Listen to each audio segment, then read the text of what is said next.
आज आपने बहुत बड़ा सवाल मेरे से पूछ लिया कि राजस्थान में 46,000 मीट्रिक टन गेहूं लैप्स हो गया। ये 1-1.5-2 महीने पुरानी बात है। जब लैप्स हुआ उसके बाद मैंने अधिकारियों की मीटिंग बुलाई और मैंने अधिकारियों को बहुत स्ट्रिक्ट आदेश दिए और मैंने कहा मैं आपके खिलाफ कार्रवाई करूंगा, क्योंकि जिस तरह से आईएएस ऑफिसर्स काम कर रहे हैं देश में और राजस्थान में, वो ये समझ लेना चाहिए। अच्छे आईएएस ऑफिसर्स भी मैंने देखे हैं, बुरे भी देखे हैं। यदि कोई आदमी जनता का गेहूं लैप्स करवा दे, ऐसे अधिकारियों के खिलाफ जांच करने के लिए मैंने मुख्यमंत्री जी को पत्र लिखा है और जांच होगी। कल मैंने सीएस को फोन किया, मिस्टर कुलदीप राका को भी मैंने फोन किया था, पूरी बात बताई और मैंने उनसे इस बात की नाराजगी भी व्यक्त की थी कि ऐसे धीरे धीरे काम नहीं चलता है। आप सेक्रेटरी टू सीएम हैं, यदि कहीं पर गेहूं लैप्स हो रहा है तो ये आपकी जिम्मेदारी है। कोई अधिकारी अवमानना कर रहा है सरकार के आदेश की, तो उसकी ड्यूटी है, यदि अवमानना कर रहा है तो उसके खिलाफ सख्त कार्रवाई होगी, तब डेमोक्रेटिक सिस्टम लागू होगा। यह सवाल बीजेपी कांग्रेस का नहीं है। और अब मैंने मुख्यमंत्री जी को पत्र लिखा है, एसीआर के अधिकार आप मत लिखिए सबकी एसीआर हमको लिखने दीजिए, क्योंकि अलग अलग विभाग है, अलग अलग मंत्री हैं। जब आप उसको अधिकार दोगे मंत्री को एसीआर लिखने के, ये अधिकार सब राज्यों में मंत्रियों के पास है, तो आईएएस ऑफिसर सुधरेगा। वो मानेगा ही नहीं बात। जब बात नहीं मानेगा तो आप जनता का काम कैसे कराओगे? जनता रोती है। दुकानों पर लोगों के सिर फूट गए। मैं जिम्मेदार नहीं हूं। आपने मुझसे बहुत बड़ा सवाल किया आज। मैं तो वो आदमी हूं जो सड़क पर लड़ता है। मेरा जो डिपार्टमेंट है तो ऑनलाइन डिपार्टमेंट है, इसमें करप्शन नहीं हो सकता। जो भी आईएएस ऑफिसर आता है उसको लगता है यहां क्या करे, तो भैया सब जगह जरूरी है क्या? आपका ही ध्यान रखे डिपार्टमेंट, आपके मन का ही डिपार्टमेंट आपको मिले। और ऐसे अधिकारी फिर जल्दी से पोस्टिंग करा के अच्छी जगह चले जाते हैं। मैं इस मामले में मुख्यमंत्री जी से पूरी बात करूंगा। मैं बहुत नाराज हूं।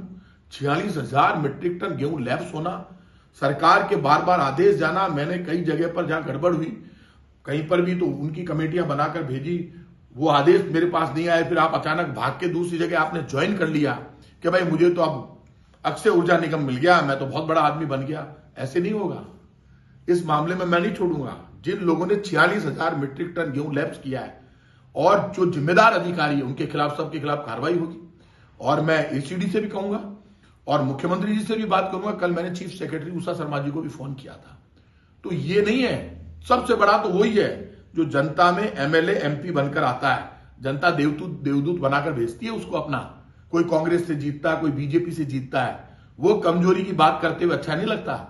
जनता जानती है मैंने जिसको वोट देकर चुना। देश में लोकतंत्र है और यदि वो मिनिस्टर होकर विभाग में सारे अधिकार, आप बताइए बिजनेस रूल बना हुआ है, यदि कोई बिजनेस रूल नहीं माने अधिकारी तो फिर क्या करेगा मिनिस्टर? ये तो मैं हूं, लड़ाका हूं, मेरी आदत है। और कोई मिनिस्टर होता तो ये बात ही बाहर नहीं आती। आप तक इसलिए पहुंच गई कि आप लोग खोजी पत्रकार हैं। आप वो तो सामने आपको दुकानदार कह रहे हैं, दुकानदारों के सर फूट गए। आप सही कह रहे हैं बेचारों के, मेरे पास भी आए। तो ऐसे मामले में ये सुन लेना, मैंने मुख्यमंत्री जी को कह दिया, एसीआर लिखने का राइट हर अधिकारी का, हर विभाग के मंत्री को अलग अलग मिले। जो अफसर गलत करे उसके खिलाफ सख्त कार्रवाई हो। सरकार की नीतियां अच्छी है, सोच अच्छी है। अभी हमारा प्रशासन शहरों के संग अभियान चल रहा है।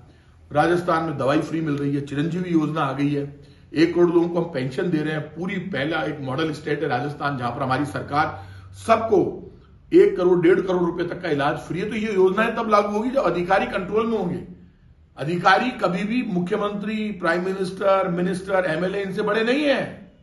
उनकी जिम्मेदारी है कि आप काम करें। आपका सम्मान तब होगा जब आप काम करेंगे। और जो अधिकारी काम नहीं करेगा और जिन जिन अधिकारियों ने गलत काम किए उनके खिलाफ कार्रवाई होगी। आप देख लेना, जांच होगी, किसी भी हद तक जांच करवानी पड़े। और एसीआर लिखने की बात मैंने मुख्यमंत्री जी को पत्र लिख दिया है। सारे अधिकार मंत्रियों को मिलने चाहिए, जिससे और ज्यादा सुधार होगा।